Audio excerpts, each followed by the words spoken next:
योग जो है उसके 8 अंग हैं, हाँ जी, है ना? यम, नियम, आसन, प्राणायाम, प्रत्याहार, समाधि, बहुत सारी चीज़ें उसके अंदर है।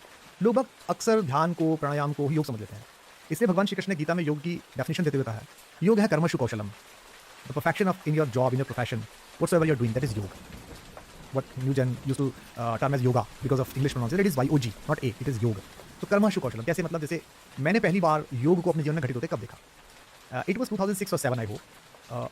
एक भोपाल में एक बड़ा शो होता है, वहाँ के एक विधायक हैं जो पहले उस समय विधायक नहीं थे, वो उस समय लीडर ही थे, रामेश्वर शर्मा, वो कराते हैं। और वो होता है भारतीय नववर्ष के दिन, वर्ष प्रतिपदा जिसे कहते हैं, जो इंडियन कैलेंडर जब शुरू होता था उसके दिन होता है वो।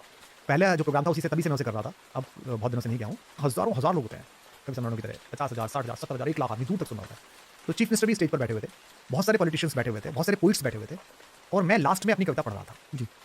और मुझे आज भी याद है कि नीचे कुछ लोग बैठे हुए थे, इधर महिलाएं बैठी हुई हैं, इधर कुछ और लोग बैठे हुए हैं सीनियर, और इधर एक जिमी जिप है जो कवर कर रही है वीडियो शूट वाली की। तो जिमी जिप चलती है तो उसके चारों तरफ लोग नहीं खड़े होते हैं, स्पेस खाली किया जाता है वो। और मैंने खुद को आधा घंटे बाद कविता पढ़ते हुए वहाँ खड़े होकर देखा। There was an utter silence. मेरे को सिर्फ अपने एक्शन दिख रहे हैं, अपना चेहरा दिख रहा है, मुस्कुराते हुए दिख रहा हूँ मैं, और यूँ करते दिख रहा हूँ। और मुझे ये तक याद था, जब आप सामने देख रहे होते वीडियो आया नहीं, तो आपको कैसे पता चला कि चीफ मिनिस्टर जो है वो इतना ज़्यादा हंसे किसी कमेंट पे कि वो बगल में बैठे हुए शायद बाबूलाल गौड़ जी या खुद वो एमएलए साहब थे या किसी के ऊपर बिल्कुल झुक गए हंसते हंसते और उन्होंने हाथ मारा। ये मैं तो नहीं देख सकता जब मैं सामने खड़ा हूँ, बट मैंने वो देखा कि पीछे क्या हुआ। तो इतना पढ़ने लिखने के बाद भी मुझे ये नहीं पता था कि क्या हुआ है।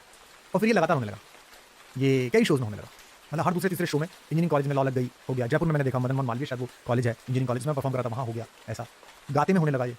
तो मैंने चर्चा की दोस्तों से, किसी ने कहा यार कि तुम ना एक बार दिखा लो।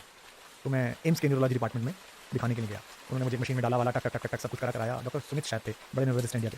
उन्होंने कहा कि कुमार साहब इसमें तो कुछ नहीं है, all is well with you, आप शायद आप थके हुए हैं, आपको नींद की जरूरत है, आप थोड़ा कम शो करिए, कम काम करिए। मैंने कहा ठीक है। फिर मैं एक बार ध्यान के लिए ऋषिकेश गया। वहाँ एक वशिष्ठ गुफा है जहाँ भगवान ने ध्यान किया था रावण की ब्रह्म हत्या और निर्दोष लोग मर गए होंगे युद्ध में, उनकी पाप मुक्ति के लिए, उनके पातक से बाहर आने के लिए अपने भाई के साथ। तो उस मैं भी वहाँ ध्यान कर रहा था, और मैं अक्सर ध्यान में गिर जाता था, तो कोई आके उठाता था।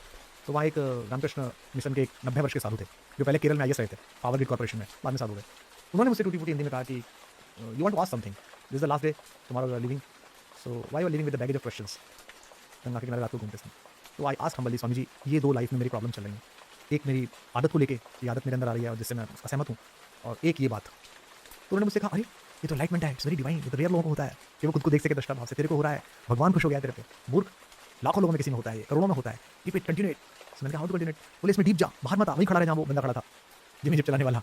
सो मैंने कहा इससे क्या होगा? बोले इससे कुछ दिन में सब छूट जाएगा, घर परिवार नौकरी, और तू बचेगा आखिर में शुद्ध आत्मा चेतन। सो मैंने सोचा मुझे लगा बहुत गड़बड़ है, lot of responsibility I have, lot of work I have to do.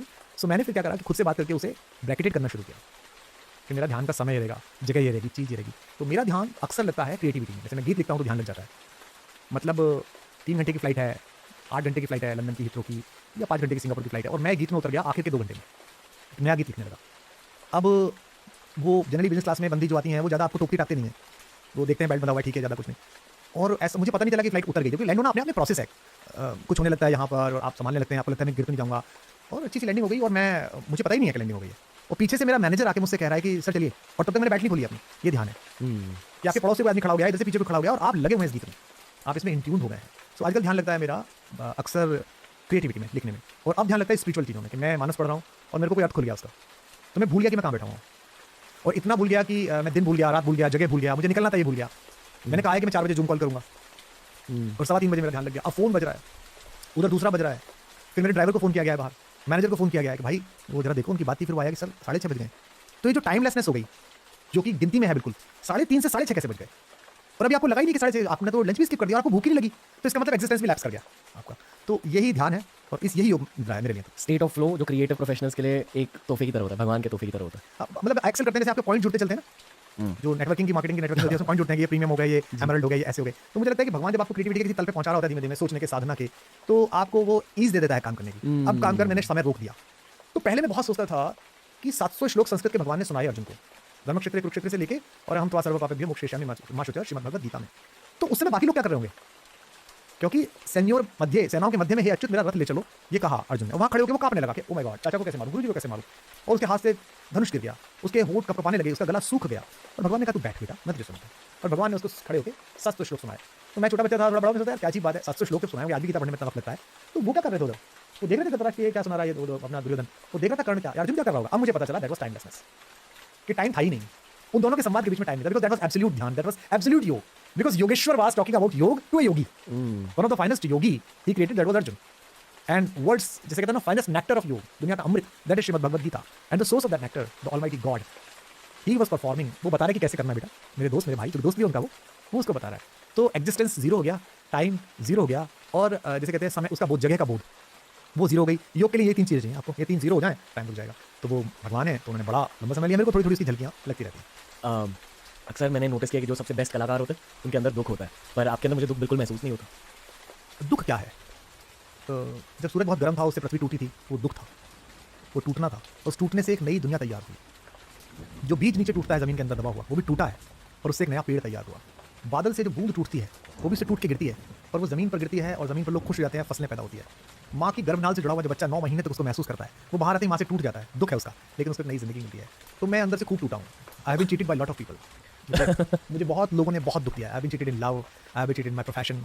मेरे को मेरे प्रोफेशन में खूब गालियाँ, खूब गुस्सा, खूब कॉन्स्पिरेसीज मिली हैं। I have been cheated my bosom friends, जिनके साथ मैं एक बेड पे सोया हूँ, एक कार में बैठा हूँ, मैंने एक थाली में खाना खाया है, जिनकी जेब में पैसा है या नहीं इसकी चिंता मैंने की है, जिनके बच्चे मेरे हाथ में हुए हैं, मेरी बेटी जिनके हाथ में हुई है। I have been brutally cheated and emotionally जो है shattered and murdered by them.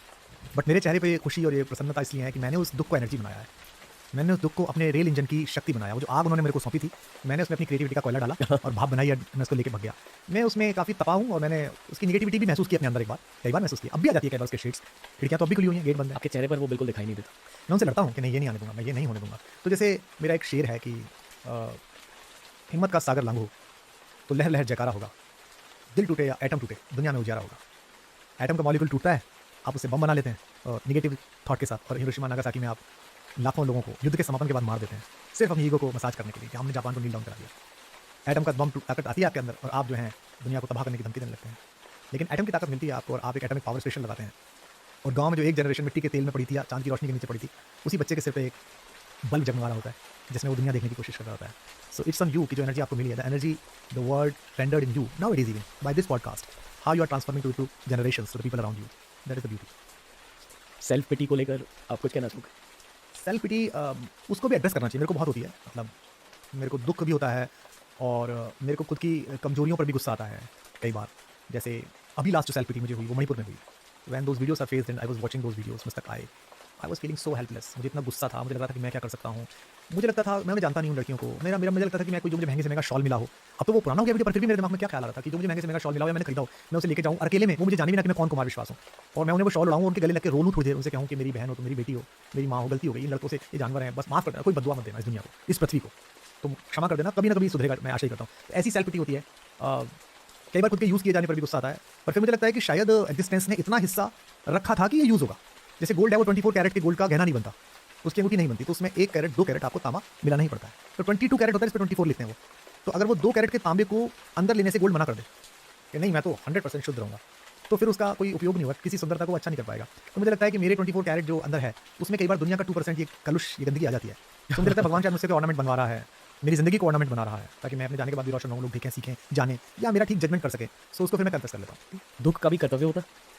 हाँ, दुख इसलिए कर्तव्य होता है कि आप अगर उसकी गंभीरता समझ रहे हैं, उसकी सीरियसनेस समझ रहे हैं, तो फिर आप उस सफरिंग्स को दूसरे को ना आए इसकी जिम्मेदारी में लग जाते हैं। जैसे मैं अक्सर अपने राम के सीजन में सुनाता हूँ कि राम जिस रास्ते से आए थे, जब भरत उनको बुलाने के लिए वापस आए, तो भरत ने चप्पल नहीं पहनी, तो समझ आज भरत जब चप्पल पहन लीजिए, तो उन्होंने कहा नहीं भैया इस रास्ते से गए हैं, तो I want to feel this कि उन्होंने कितना कष्ट उठाया।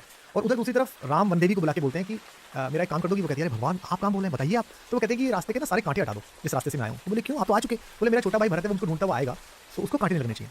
तो वो वनदेवी कहती है हटा देती हूँ, पर वो इतने कोमल है क्या कि कांटे से उनको दर्द हो जाएगा। तो भगवान कहते हैं कि कोमल तो नहीं है, वो बहुत कठोर है, बहुत ताकतवर है, बट अगर कोई एक भी कांटा चुभा तो उसको इस बात का दुख बहुत ज़्यादा होगा कि मेरी वजह से भैया इस रास्ते पर चल के आए। So this is the duty bound grief, कि एक दुख ने कितना ब्यूटीफुल दोनों भैयाओं को बना दिया है। एक भाई है जो कहता है मैं चप्पल पहन के चलूंगा because I want to feel that दुख, I want to feel that ग्लानी, I want to feel that all the things my mother did और बिकॉज ऑफ मी, मेरी वजह से हुई, मैं इसे महसूस करना चाहता हूँ। और एक भाई है जो कहता है कि मैंने झेल लिया तो झेल लिया, ये तुमको ना झेलना पड़े। जैसे हम मैं अपने जो मेरे शिष्य हैं, जो मेरे जिनका मैं गुरु हूँ, उन बच्चों के लिए कई बार वो मुझे काम सौंप के सो जाते हैं और मैं बेचैन रहता हूँ, या उसका वो काम नहीं हुआ।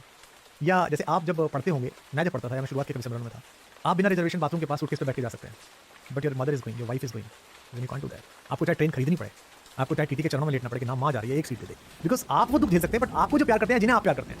तो इसलिए मैं कहता हूँ भगवान खुद कष्ट सह सकते हैं। राम के पास में राम खुद तकलीफ झेल सकते हैं, और राम को जो प्रेम करते हैं वो तकलीफ में आए, राम ये बर्दाश्त नहीं कर सकते। आपके साथ ये अक्सर होता है जब कोई आपसे बात कर रहा है तो आंसू निकलने लगते हैं? हाँ, मेरे शोज़ में बहुत लोग रोते हैं। कल परसों भी मैं बिरला में था, कलकत्ता में, उसमें विश्व बांग्ला में, तो lot of people were weeping when I was talking. वो हँसते भी थे, वो रो भी रहे थे। और मैं ये मानता हूँ कि लोग मुझसे बहुत बात कहते हैं कि आपको सरकारें कभी कोई एक्रेडिटेशन नहीं देती। सो कॉल्ड जो सम्मान मिलते हैं, पद्मश्री, पद्म भूषण, आपको कभी नहीं मिलता। 33-34 साल हो गए मुझे बोलते हुए। तो मैं कहता हूँ मेरे को रोज़ मिलता है। मैं रोज़ जब बोलता हूँ, रोज़ लोगों से बात करता हूँ, तो लोग मुझे अपने घर का भाई समझ के, माएँ अपना बेटा समझ के, बहनें अपना भाई समझ के, लोग अपने दोस्त समझ के, बच्चे अपना, छोटी बेटियाँ, अभी मैं कल कहाँ था, कर्णावती यूनिवर्सिटी अहमदाबाद में, यूनिवर्सिटी गांधी में, उसमें था। So the girl around me, जो छोटी बच्चियाँ थी, मतलब उनमें मेरे को छोटी वाली बेटी की एक में झलक दिखी, एक में, दे वर सो अफेक्शनेट, और बिल्कुल अपने जैसे कोई घर का गार्जियन, बड़ा चाचा आ गया है, मामा आ गया है। सो ये कनेक्शन हो ही नहीं सकता अगर आप इसमें फर्जीवाड़ा डाल दें, अगर आप इसमें गेट्स लगा दें, ब्रैकेट्स लगा दें, और मैं सोचने लगूँ कि यार ये रणबीर इलाहाबादिया का शो है, इसमें फलां बात जानी चाहिए, तो नहीं लगेगा। अरे नहीं जाए यार, छूट जाए, अगले में चली जाए। इसलिए आपसे बात करने में मज़ा आ रहा है। मैं दुखी बिल्कुल नहीं, मैं एक्चुअली काफ़ी ज़्यादा खुश हूँ लाइफ में। पता नहीं आंसू कहाँ से आ रहे हैं। ये इसीलिए आ रहे हैं बिकॉज क्या है कि आप जब लगातार काम करते हैं तो आप खुद का आकलन नहीं कर सकते। आपके चेहरे पर कोई चोट है या आपके कान के पास कोई चोट है, ये आपको नहीं पता चलती, ये आईने को पता चलती है। तो जब कभी आप किसी आईने के सामने होते हैं तो आपको पता चलता है कि आपके भीतर गहरे कहीं दुख भी है, आपके भीतर गहरे कहीं सुख का आंसू भी है। आपको पता है ह्यूमर जो वर्ड है वो लैटिन वर्ड है, वो कहाँ से बना है? लैटिन में एक वर्ड है ह्यूमरॉन। ह्यूमरॉन उस आंसू को कहते हैं जो हंसते हंसते आता है। अगर आप किसी के दुख में रो नहीं सकते तो आपको अपने सुख में हंसने का अधिकार नहीं है। Then you have no right to smile and laugh with your own goodness and happiness if you can't cry for others. तो जो गहरे अंदर एक खुशी का आंसू है, मुक्त हो जाने का आंसू है। आई होप यू अंडरस्टैंड मुक्त होना। मुक्त होना मतलब अपने अंदर से जो गंदा है उसको बाहर फेंक देना। जैसे हमने जो खाना खाया कड़ी कुटी पे, इसका प्रोसेस होगा, इसमें से एंजाइम्स बन जाएंगे, इसमें से ब्लड सेल्स बन जाएंगी, इसमें बाकी चीज़ें बन जाएंगी। इसका जो वेस्टेज होगा वो सुबह निकल जाएगा। जब उस वेस्ट को निकालते समय, एग्जिट करते समय हमको इतना रिलीफ लगता है, oh my God, now I am fresh. तो सोचो कि अपने ही खाए हुए सामान से एक छोटा सा वेस्ट बना, उसे निकालते हुए, तो दुनिया का दिया हुआ वेस्ट अगर आप अपनी आत्मा से निकालें, अपने मन से निकालें, तो कितनी फ्रीनेस आती है। लोग इसे सोचते ही नहीं है, समझते ही नहीं है।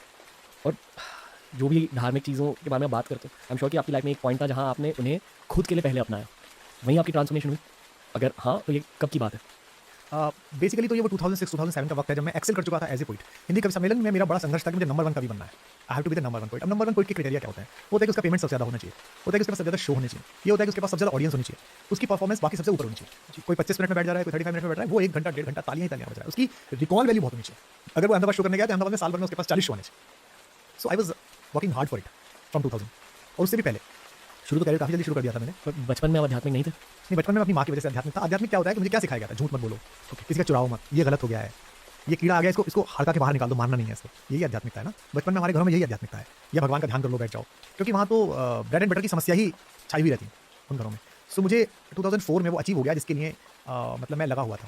आई वॉज लॉन्गिंग फॉर 10-12 ईयर्स के वन फाइन डे मुझे यहाँ पहुँचना है कि people start listening to me, country start listening to मी।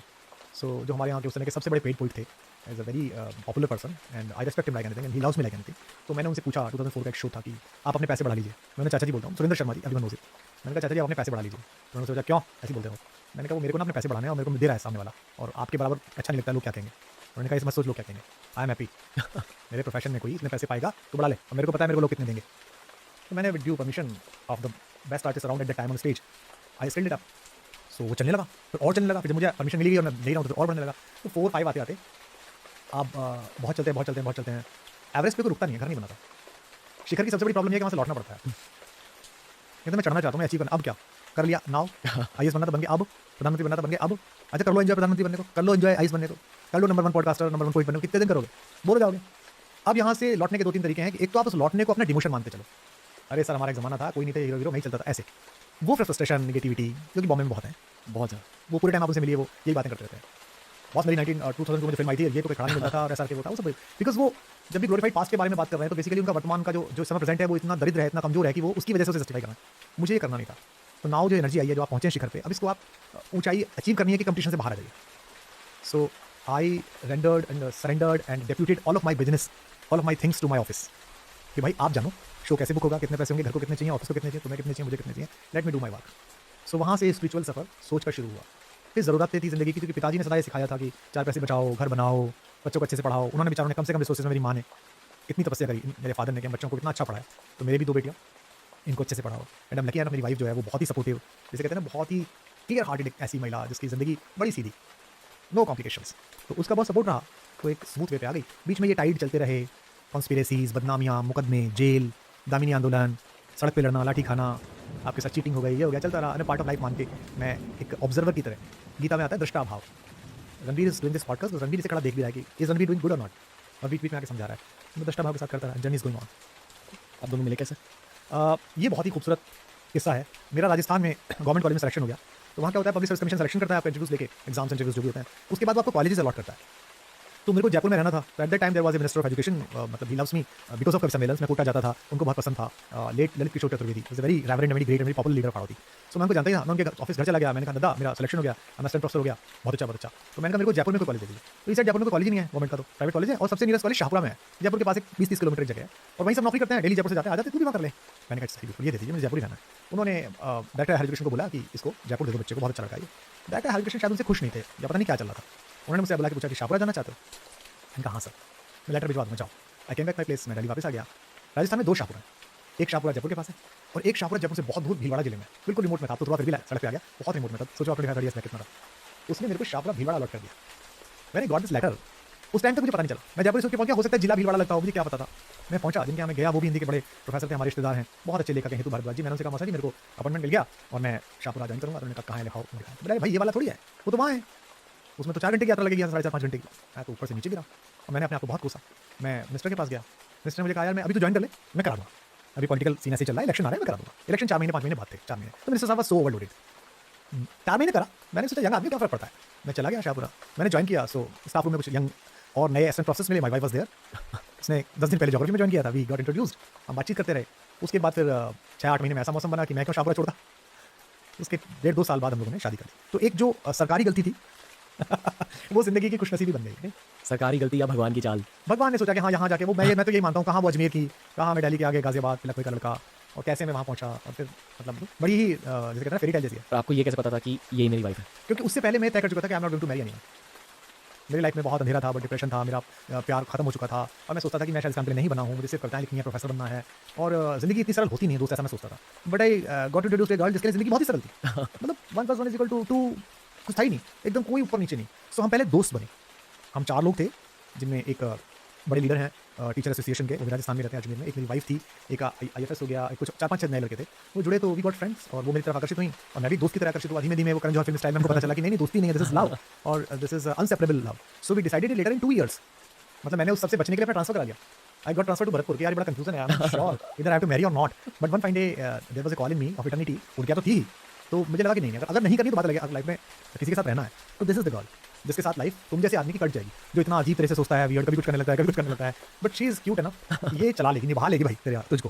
और अभी मैं मानता हूँ कि उसने निभा लिया, चीज़ निभा रही है। शादी को लेकर आप मुझे एडवाइस दो सर। शादी में जब सोचो तो बस ये सोचना, मैं तो क्या एडवाइस दूँ उस बंदी के साथ, बंदे के साथ जो भी शादी करता है बंदा, कि इसकी सब चीज़ें हटा दो, इसकी जाति, इसका धर्म, इसका स्टेटस। ये जो शुद्ध एक आदमी है, इसमें क्या क्या तो ऐसा है जो थोड़ा थोड़ा बदला जाता है मेरे और इसके अंदर, और क्या क्या ऐसा है जो भाई ये तो चाहिए ही नहीं, ये तो हो ही नहीं सकता। ऐसे आदमी के साथ तो मैं कैसे जी सकता हूँ या जी सकती हूँ। बस जो कॉम्पैक्टिबिलिटी है वो सोल की पता चल जाती है कुछ दिन में, 2-4-5 बार मिलने पे, 6-7-8 बार मिलने पे, बातचीत करने में, इश्यूज़ बात करने में। कुछ आदतें और कुछ थॉट प्रोसेस होते हैं जो आदमी के अंदर होते हैं, और कुछ होते हैं जो दुनिया ने बनाए होते हैं, जिन्हें आप बहस करके बदल सकते हैं, जिन्हें आप बता सकते हैं। जैसे मेरी पत्नी राजस्थान की है, वहाँ स्ट्रॉन्ग फ्यूडल सिस्टम है, स्ट्रॉन्ग कास्ट बेस्ड ओरिएंटेशन वहाँ था उस ज़माने में, तो उसके अंदर कुछ चीज़ों को लेकर था। मैं गया था यहाँ से प्रोग्रेसिव राइटर्स मूवमेंट के साथ जुड़ा हुआ आदमी और अलग तरीके का, तो मैंने उसमें कई अल्ट्रेशंस किए कि भाई है कुछ अल्ट्रेशंस हो नहीं सकते। जैसे पेस्ट्री है, वो अल्ट्रेशंस में नहीं हो सकता। आई ट्राइड हार्ड, मैं 2-4 पार्टीज में ले गया, 2-4 जगह ले गया, तो पार्टी से निपटने के बाद जब आके गाड़ी में बैठी तो ऐसा लगा ओ माय गॉड कहाँ आप मुझे लाए थे, प्लीज़ मेरे बिना जाना। तो मुझे समझ में आ गया कि ये अल्ट्रेशंस इसमें नहीं होंगे। वो एक वाइन का ग्लास लेके और सॉलिटेयर पे बात करना और पल्सेस के बारे में बात करना, वो उस पर नहीं होगा। तो मैंने कहा दादा जाना है कहीं पार्टी वार्टी मिला, अकेले मिलो या उन्हीं दोस्तों से बात करो जिनकी पत्नियाँ या जिनके साथ जो महिलाएं हैं वो जिनकी कॉम्पैक्टिबिलिटी इसके साथ हो। ऐसे ही मैंने खुद में बदलाव किए, तो जितने बदलाव हो सकते हो, जैसे घर बनाते हैं ना, इंटीरियर बदल सकता है, ढांचा नहीं बदल सकता। अगर ढांचा ही गलत है, बाथरूम अग्नि की दिशा में बना रखा है, तो फिर तो बाथरूम तोड़ना पड़ेगा, बॉस। टूटने में क्या होता है बन सकता नहीं, इतनी बात है। ये आइडियाज़ आते कहाँ से है सर? ज़िंदगी से आते हैं, ओके। पढ़ने से आते हैं, और तुम जैसे लोगों से बात करने से आते हैं। आप आपके सामने जो बैठे हुए हैं, आप उनकी एनर्जी से बाउंस ऑफ करते हो? एनर्जी, क्योंकि मैं क्रिएटिव प्रोफेशनल्स के साथ मेरे साथ भी होता है, जो मेरे सामने बैठे हुए होते हैं उनकी एनर्जी से बाउंस ऑफ कर लेता हूँ। तो होता ही है, आप जिनसे देखिए, आप जिस भी आदमी से मिलते हैं, जैसे आप छोटे बच्चे से बात करते हैं, बेसिकली पढ़े लिखे आदमी हैं आप, आपकी भाषा ठीक है, हिंदी अच्छी बोलते हैं, उसके बाद भी आप बच्चे से कहते हैं गीता है, छोटा है, क्या कर, आप छोटा नहीं बोलते हैं, बिकॉज आप उसके बचपन से बाउंस ऑफ कर रहे हो। जो आपके घर में पैट है वो तो बोलता भी नहीं है, मेरा जो पैट है वो तो बोलता भी नहीं है, बट उसकी आंखें बोलती हैं। वो आपसे कुछ खाने के लिए पूछो कि कौतुक ट्रीट लेगा, ट्रीट है ना, कौतुक को आप ट्रीट चाहिए तो उसकी भी नाक चलनी शुरू होती है ना, उससे बोलता है वो। तो आप उसको भी समझते हैं। जब भगवान सीता माता का अपहरण हो गया, उन्हें उठा के ले गया रावण, तो उनका पता पूछ रहे हैं कि कहाँ चली गई, उनको पता नहीं है, वो तो एक रोल में है ना, एक कॉमन ह्यूमन के रोल को निभा रहे हैं भगवान। या कुछ लोग मानते हैं कि वे कॉमन ह्यूमन ही थे, इतना बड़ा काम करा है भगवान बन गए, जो भी है दोनों। तो वो बात कर रहे थे पशु पक्षियों से, In one of my sessions, somebody asked me this question, a young girl or boy asked me, sir, how can be this, such a silly thing could be possible that such a reverend, such enlightened, such a great person is talking to, plants, talking to trees, talking to birds. हे खगमृग हे मधुकर श्रेणी तुम देखी सीता मृगनयनी. अरे हिरन से पूछ रहे हैं भाई आपने तो नहीं देखी थी. ये पॉसिबल है बॉस. अभी शो के बाद मैं गौशाला आपको लेके चलूंगा. उसके पहले मैं 3 अपने काम करने वालों को अंदर घुसा दूंगा, वो चुप बैठी रहेंगे. The very foot step they heard about mind कि अब मैं अंदर आया, वो जो जहाँ बैठी होगी वो खड़ी हो जाएगी और पास आने की कोशिश करेगी और वो एक दूसरे से लड़ेंगे कि पहले मैं और पहले. और मैंने कुछ नहीं देने जा रहा हूँ, मैं सिर्फ उनके गले पे हाथ रहूँगा, माथे पे हाथ रहूँगा, उनसे बात करूँगा. तो कैसी है लाड़ो, तेरे चारा क्यों बचा हुआ है, ये पैर में क्या हो गया तेरे. तो इसका मतलब बात समझ रहे हैं, इसका मतलब मैं भी उनकी बात समझ रहा हूँ. तो एनर्जी तो बाउंस बैक होती है. नकारात्मक लोगों के साथ नेगेटिव होती है. आप उनके साथ बैठ लीजिए, आप कोई नेगेटिव लोगों के साथ बैठ लीजिए, लगातार 5-6 दिन बैठ लीजिए, आपके अंदर नेगेटिव आनी शुरू हो जाएगी. ये शायद लाइफ की सबसे ज़रूरी स्किल होती है. इसी सत्संग कहते हैं, जो हमारे यहाँ बहुत ज़्यादा है. सत्संग करो, अच्छे लोगों के साथ बैठो, अच्छी बातें करो. लोगों की एनर्जी जानना. जैसे हमारे यहाँ शिकायत मुझे मिलती है, ट्विटर पर बहुत मिलती है, फेसबुक पर कम मिलती है. सब आपकी टीम ने हमें ब्लॉक कर दिया, अब हम वहाँ पर ट्वीट नहीं देख पा रहे. तो ये कैसे होता है कि 10 मिलियन लोग हैं तो थोड़े से ब्लॉक भी होंगे, 10-20 हज़ार 5,000 लोग ब्लॉक होंगे. क्यों हुए? क्योंकि मैंने पहले कह दिया भाई ये मेरा वर्चुअल घर है, इसमें गेट खुला हुआ है, आप आ सकते हैं. यू जस्ट से बैठिए, खाना खाइए, बात करिए मेरे से. लेकिन यहाँ आके आप गंदगी करेंगे, गालियाँ बकेंगे, गंदी चीज़ें फैलाएंगे, अफवाहें फैलाएंगे. तो I will not permit this. तो उसका तरीका क्या होता है, जेंटलमैन वे क्या है कि आपने उठाइए, बाहर तक छोड़ के आइए और दरवाजा बंद कर लीजिए. तो दिस ब्लॉक इज जस्ट देख, मेरी आपसे कोई नाराजगी नहीं है, बट मैं नहीं लिखूंगा कहीं जाके ऐसी चीज़ें और मैं आपकी बर्दाश्त भी नहीं करूँगा. तो उससे क्या होता है, आपके चारों खुशनुमा वातावरण रहता है. आलोचना तो करिए, कोई दिक्कत नहीं, you just criticise me, I will welcome that, I am used to welcome all that. But आप गालियाँ बकेंगे, गंदगी करेंगे, जातिगत टिप्पणी करेंगे, महिलाओं के लिए कुछ बोलेंगे, किसी और के लिए बोलेंगे, तो आई विल नॉट टॉलरेट. तो बाउंस बैक एनर्जी करती है. बहुत सारे लोग ना बहुत कुछ बनना चाहते हैं, कोई भी अच्छा आदमी नहीं बनना चाहता. लोग अच्छे हीरो, अच्छी हीरोइन, अच्छा इंजीनियर, अच्छा डॉक्टर बनना चाहते हैं, अच्छा आदमी नहीं बनना चाहता. तो बेसिकली जब आपके घर में दूध ही नहीं है तो आप मिठाई कैसे बनाओगे? आप चर्चा कर रहे हो कि मैं लड्डू बना लूँ, बना लेके मैं घेवर बना लेता हूँ, नहीं मैं ये बना लेता हूँ. अरे दूध ही आपका पॉल्यूटेड है यार, यूरिया का है. दूध ही आपका सेपरेट है जिसमें से फैट निकला हुआ है, तो बनाओगे क्या इसमें? और दूध क्या है, वो अंदर का तत्व है, अंदर का एग्जिस्टेंस है, जो सोल है, आपने वही करप्ट कर दी. इसलिए हमारी पुरानी कहानियों में जितना भी है वो पूरी योजना राक्षस की क्या है कि सोल करप्ट कर दो, शरीर करप्ट कर दो तो शरीर तो ठीक हो जाएगा. भगवान ने कहा कैंसर हो जाए, किसी अंग में हो जाए, काट दो, रेडियोथेरेपी कर दो, उन सेल्स को मार दो, सेल मेडिकेशन भी आ रहा है, बट अब सोल ही करप्ट कर दो किसी, फिर मुश्किल है उसका लौटना, फिर वहाँ से लौटना मुश्किल. तो वो जो सोल है उसे बचाए रखना. When I was in that political field और वन फाइन डे एक ऐसे क्रॉस रोड्स पे हम आ गए, जब तू या मैं, तो मेरे पास ये ऑप्शन था कि मैं कुछ भी कर सकता था, सब चीज़ अपने हाथ में ले सकता. तो मैंने कहा ये तो नहीं करेंगे, ये तो इस दिन के लिए नहीं पैदा हुए हम ये सब खत्म करते थे. तो एक बहुत बड़े लीडर ने मुझसे पूछा था कि फिर करोगे क्या, लास्ट में बचेगा क्या, पॉलिटिकल करियर तो एक आदमी खत्म कर देगा और फिर ये तुम कैसे करोगे. तो मैंने उसको कहा कि क्या बचना मतलब तुम पर क्या बचेगा. तो मैंने कहा मैं चाहता हूँ परसेप्शन बचे, बस वो जो परसेप्शन है वो सोल है. आप ड्राइवर को समझाते नहीं हो कि आपको देख के मुस्कुराना है, आपको गले लगाना है. आप कलकत्ते में शो के बाद पीछे भागती हुई एक औरत जिसको आर्थराइटिस है, जैसे चलने में भी प्रॉब्लम है, पर वो भाग रही है पीछे और आके रोने लगी, उसने अपने गले का हार निकाला डायमंड का, और मैं उसको रोक रहा हूँ और मेरे गले में डाले कि मैं बस आपको देखना चाहती थी भैया. और मैं कह रहा हूँ भैया भी बोल रही हो, सामान का वक्त है, मुझे उल्टा देना चाहिए, तो मुझे क्यों दे रही हो. बोले मैं तेरे गले में डाल रही हूँ, तो माँ को दे देना, मेरी भाभी को दे देना. वो ये नहीं देख रही है कितने का है, मैं नहीं देख रहा हूँ कितने का है, जबकि उस शो का मैंने पेमेंट किया है. ये जो कनेक्ट है ये तभी आएगा जब आप सोल बचा लोगे. और मेरे स्पिरिचुअल जितनी भी लड़ाई है और जो भी मैं कर रहा हूँ, जो मैं भारत कुलम स्कूल बनाना चाहता हूँ, रेजिडेंशियल स्कूल 3,000 बच्चों, इसके लिए रिसोर्सेज जुटा रहा हूँ, लोगों से मांग रहा हूँ, खुद कमा के डाल रहा हूँ ट्रस्ट में. वो इसी ने कि मैं कैसी जनरेशन तैयार करूँ, पहले 3,000 बच्चों के साथ एक एक्सपेरिमेंट करूँ, ठीक हो जाए फिर अलग अलग जगह करूँ, ताकि जो बंदा आए वो 18 ईयर्स का जाए तो अपनी पूरी एग्जिस्टेंस बचा के आए. वो ऑर्गेनिक खाए, ऑर्गेनिक देखे, ऑर्गेनिक सोचे. ऑर्गेनिक देख नहीं रहा है आजकल, ऑर्गेनिक सोच नहीं रहा है, वो पॉलिटिक्स सोच रहा है, उसमें पेस्टिसाइड पड़ा हुआ है, यूरिया पड़ा हुआ है. यहाँ मैं ऑर्गेनिक खा रहा हूँ, मेरी गाय भी ऑर्गेनिक खाना खा रही है तो ऑर्गेनिक दूध दे रही है. लेकिन ऑर्गेनिक सोचने वाले लोग कैसे पैदा होंगे, वो तभी होंगे जब मैं 8 साल के बच्चे को तीसरी क्लास में अपने पास बुला लूंगा और जब 18 साल का करके भेजूंगा 12 करके. तो वो आइडियन तो होगा, वो एंटरप्रेन्योर तो होगा, वो टॉपर तो होगा सीबीएसई का और बाकी बोर्ड्स का, उसको दुनिया की यूनिवर्सिटी बुला रही होगी, बट उसके शरीर में एक भी एलोपैथी की गोली नहीं गई होगी, वो नेचुरोपैथी से, आयुर्वेद से, योगा से ठीक हुआ होगा. उसको दुख से बचना, कष्ट से बचने की विधि आ रही होंगी, ध्यान की. उसके पास एक कला होगी, ये जब स्ट्रेस ज़्यादा हो जाएगा तो गिटार बजाएगा, सितार बजाएगा, नाचेगा, बोलेगा, गाएगा, तैरेगा, उसके पास एक काम होगा, स्पोर्ट्स होगा, उसे पर्यावरण की पता होगी, उसे खेती का पता होगा. तो एक ऐसा बच्चा, ऐसा लड़का लड़की तैयार करने के लिए मुझे लगता है कि ये ध्येय अच्छा है. और आजकल मैं पागलपन की तरह भारत कुलम में लगा हुआ हूँ, I am inviting you and each and everyone कि सब आए, उसमें सहयोग करें कि वो कैसे बनेगा. जी, तो मैं कोशिश कर रहा हूँ. नहीं 100% नीचे हम लिंक कर देंगे आपके सारे लिंक्स. आई फील कि आप अपने कंटेंट के थ्रू, अपने कविताओं के थ्रू बहुत सारे लोगों की मदद कर रहे हो. इस पॉडकास्ट के लिए मैंने काफ़ी ज़्यादा रिसर्च किया था आप पर, वहाँ से भी थोड़ी हीलिंग मिल गई, पर आपसे बात करके असली हीलिंग मिल गई. तो थैंक यू. हम पहले मिल चुके हैं, पता नहीं कब पर मिल चुके हैं और मिलते रहेंगे. I hope so.